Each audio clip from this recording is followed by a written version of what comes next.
بلک راک یکی از شرکت‌های بزرگترین غول‌های مالی جهان است که مدیریت هزاران میلیارد دلار سرمایه را در دست دارد. این شرکت امریکایی نه تنها در بازارهای مالی بلکه در سیاست جهانی، صنایع نظامی، انرژی، رسانه و حتی تصمیم سازی دولت‌ها نفوذ گسترده پیدا کرده است. شرکت بلک راک توسط لیری فینگ در سال 1988 تأسیس شد.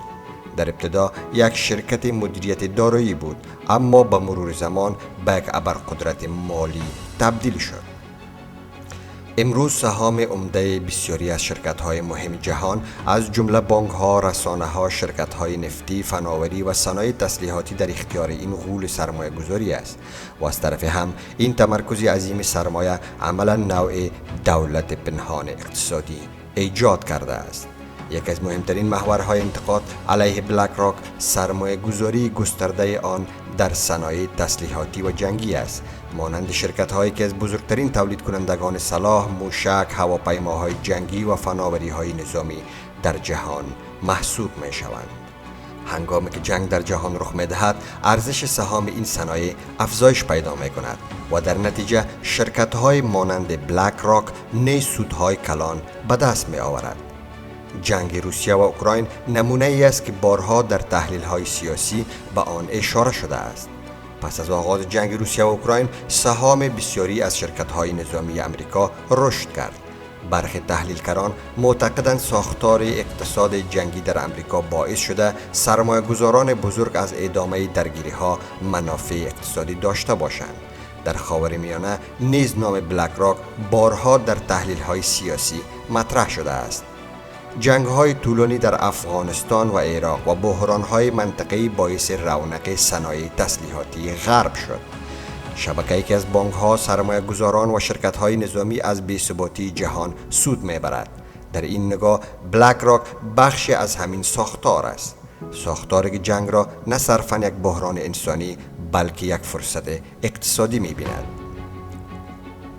از سوی دیگر نفوذ سیاسی بلک راک نیز محل بحث گسترده است. این شرکت روابط نزدیکی با دولت امریکا، بانک مرکزی امریکا و نهادهای مالی بین المللی دارد. در بحران مالی 2008 و همچنین دوره بحران اقتصادی ناشی از کرونا، دولت امریکا از تخصص و سامانه‌های مالی بلک راک برای مدیریت بحران استفاده کرد. منتقدان این موضوع را نشانه نزدیک خطرناک میان قدرت مالی خصوصی و دولت می دانند.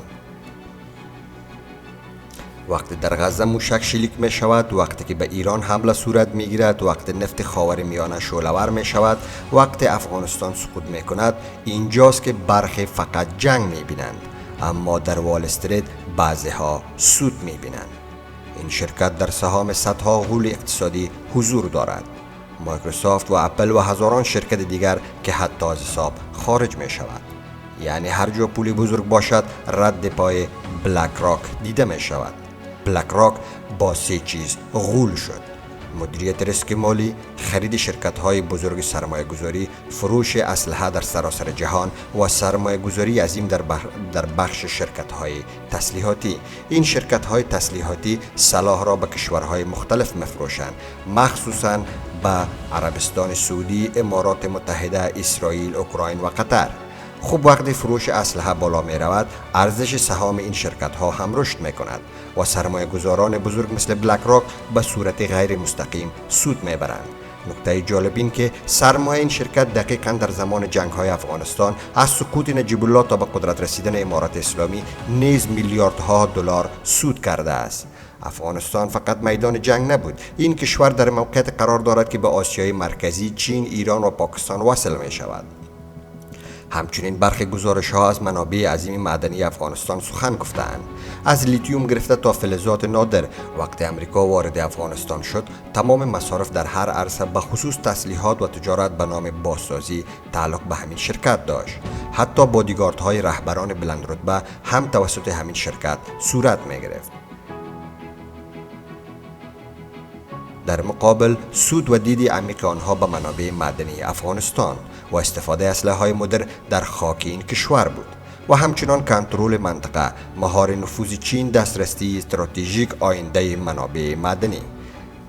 دقیقاً در عراق، سوریه، لبنان، فلسطین هم نفوذی این شرکت بود.